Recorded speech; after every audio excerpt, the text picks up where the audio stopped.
ordinarily, I'm not a big fan of re-releasing an action figure with a slight tweak or slight variation of paint application. But when Character Options announced they were releasing this special robot collector's set exclusively to B&M, I was super excited for it. Because whilst both figures in this set have been released before, they are kind of special. Both were released in the first initial wave for the classic series Doctor Who figures from Character Options way back when in 2008. And in the case of the robot, he was the builder figure for that wave. So there's every chance that there's collectors out there that missed out on some of those figures being able to make him. That includes myself. I assembled most of the K1 robot, but I was always missing his left leg, which is absolutely key. So he's never been able to stand, and obviously as time's gone on, he's become scarcer and scarcer and harder to build over the years. So this is a rather wonderful second chance to be able to pick up these figures. And interestingly enough, in a previous video, I did a countdown of my top 10 figures from this line so far, and one of those was the K1 robot. So this is quite a special release and deserves a second go around, I think. And also, I think it's important to factor in the price point of this release. It's set at £20. This is quite a bargainous release when you think about it, because we're getting two figures here. One of them is a builder figure, and it certainly cost a lot more to build first time around. So I think this is actually very, very good value.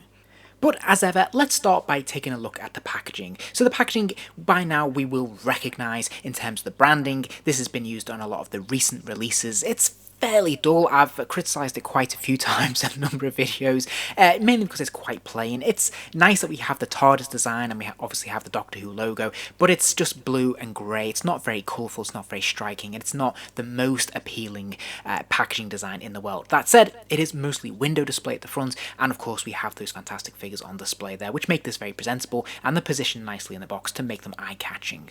The reverse of the packaging is again a little bit dull, a bit uninspired. We have a photograph of the two figures on display, which looks quite nice, and then on the right hand side we have quite a hefty text box which gives a surprisingly detailed synopsis of the story robot. And inside we have the interior inlay which the figures are pressed up against. It's just basically a generic wall that we see in the episode from the science labs. It's not the most exciting, and I don't think it's probably the most exciting scene they could have chosen from the story. It's a little bit dull. It is essentially just a brick wall and a corridor, but hey, it's fine.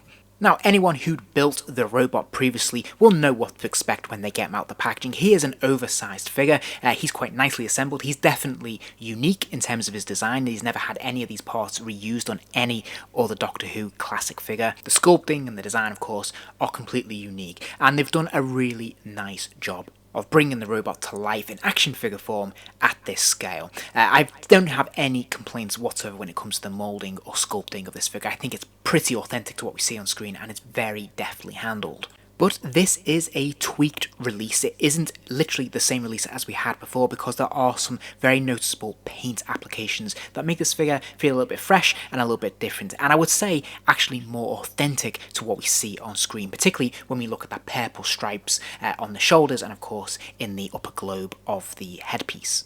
Also, you might notice that the overall silver that's been used for the body piece is actually a more of a metallic paint wash this time around, so it catches the light a lot better and it looks a lot more metallic and shiny looking, and it looks really nice. Again, I think they've done a really nice job when it comes to the paint applications. And I would say there's a bit more effort when it comes to the shading, the black paint wash that's running through the various joints and different parts of the body as well. This definitely seems a lot more enhanced, a lot more noticeable. Now, in case this is your first time picking up the robot and you didn't get him first time around, I'll quickly run through the articulation. He does have a ball joint in the neck. Obviously, he's got that very high plastic collar there, so he can turn his head from side to side and he can sort of nod it very gently forwards and backwards, but there's not a huge range of motion here. The same thing can be said about the shoulder joints as well. There is actually a ball joint there that should allow the arms outwards, but unfortunately, those stiff plastic shoulder pads really prevent you from being able to stretch these arms out to their maximum capacity. Now, he does have a pin swivel at the elbow as well, but again it is slightly hampered by the articulation at the top of the shoulder there. So again, it can rotate 360 degrees and it can bend to almost 90 degrees. Whilst at the waist there is a ball joint that allows the robot to rotate right the way around, move forwards and backwards a good distance, and tilt from side to side, as well as being able to swivel from side to side. Now this is fantastic articulation, but I do have a bone to pick because on mine it's a little bit too loose. In fact, he wobbles all over the place all the time, which makes him very difficult to pose or stand up, and really I've got to have him rest against something in order to do that. So I'm not sure if that is unique to me, but there's definitely a quality control issue here.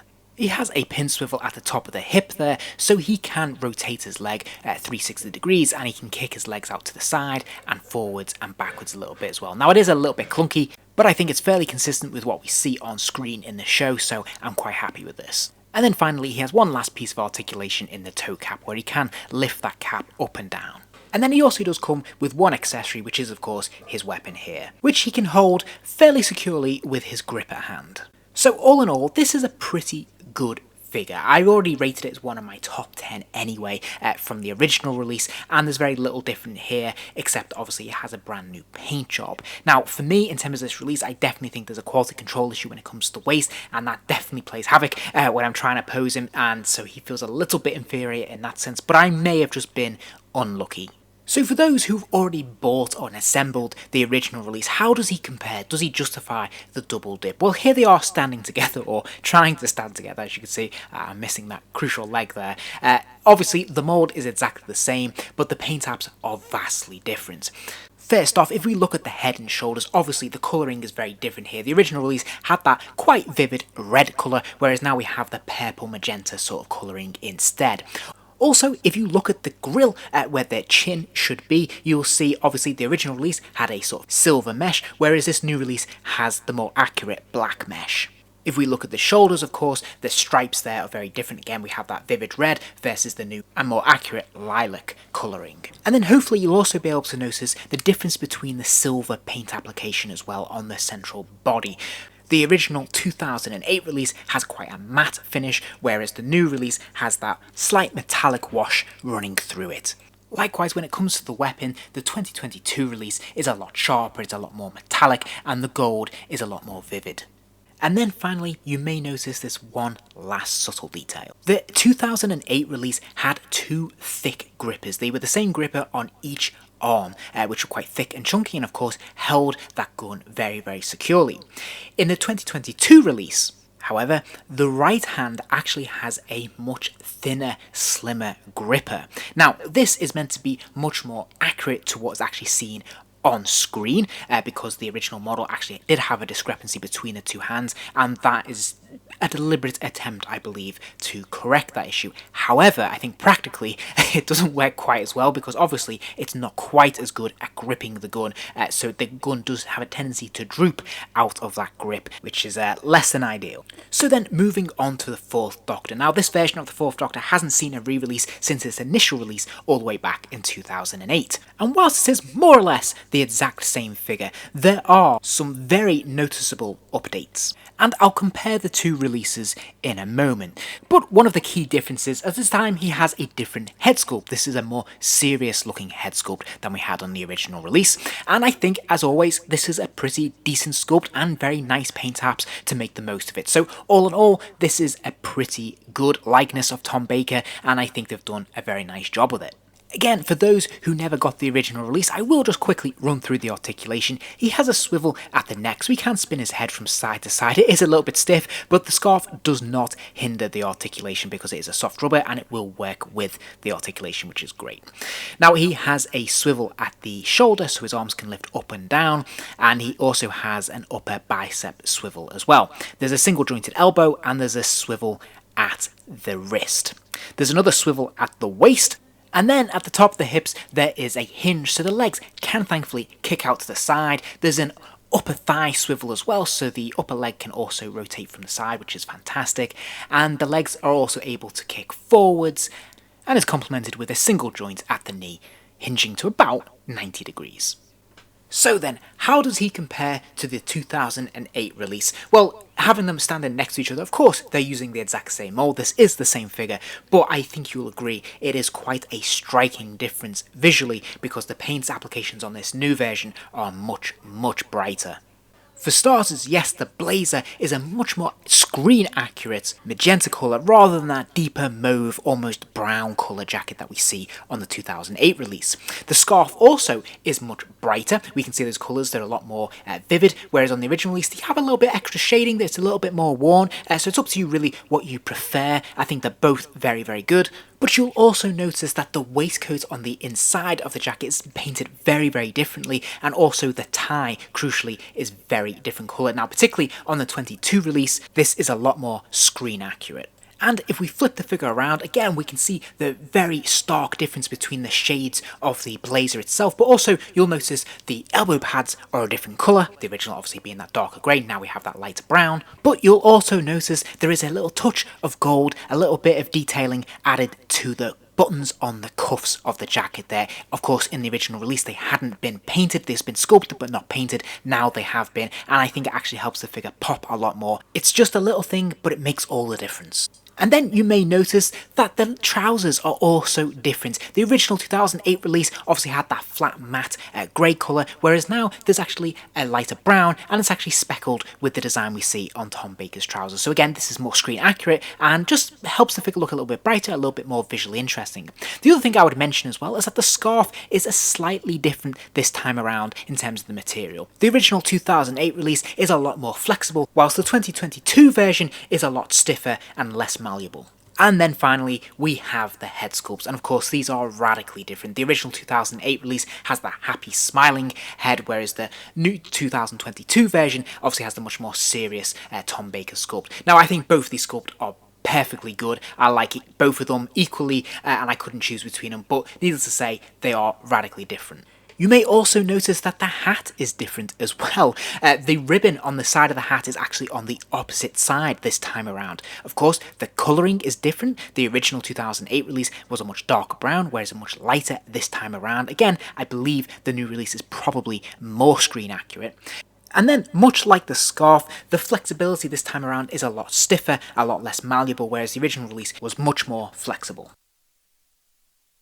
So how do these two figures scale next to each other? Well, they scale very well. Of course, the K1 Robot is significantly taller than Tom Baker or the Fourth Doctor, and that's absolutely the way it should be. Now, the robot, of course, could vary in size in the original serial, but I think this is a pretty healthy comparison, and I think this works very, very nicely. And to date, the robot is still one of the largest figures in the entire collection. Okay, so, final thoughts? Well, for me, I'm going to give this 4 stars. I think this is an excellent opportunity for those who missed out on these figures first time around to pick them up finally at long last. So I think it's a wonderful second chance for both long-term and new collectors, and if pushed, I would probably say that this is the superior release. I certainly think the colouring on both of these figures is far superior to what we got first time around. Strangely, I think I'm actually more impressed by the Fourth Doctor figure than I am by the robot. When the set was first announced, I wasn't really bothered that we were getting the Fourth Doctor figure again. As far as I was concerned, I already had it, and the slight paint tweaks didn't make much difference to me. However, having it in hand, he's really blown me away. The little details of the buttons, the design on the scarf, just the overall colouring of this figure is vastly better, and it just makes the figure really pop now, and it's a really welcome one to put on display. Meanwhile, the robot is excellent. I really like the new livery, I really like the new paint applications on it, I think it looks fantastic.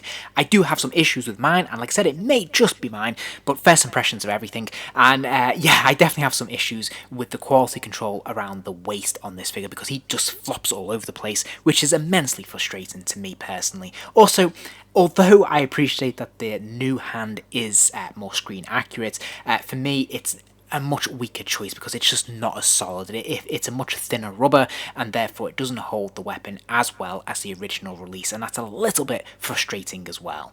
But all in all, a very welcome re-release. I think it's a very nice set, and if you haven't picked this up already, then it is definitely worth your time trying to track him down. Now, These are meant to be readily available, but I had great difficulty getting hold of mine, and I'm aware of others struggling to get hold of this set as well. So be patient. I believe there are more than enough out there, and I'm sure you will get your hands on them very soon. If you enjoyed this video, please do give it a like, and remember to subscribe, as there'll be plenty more videos soon.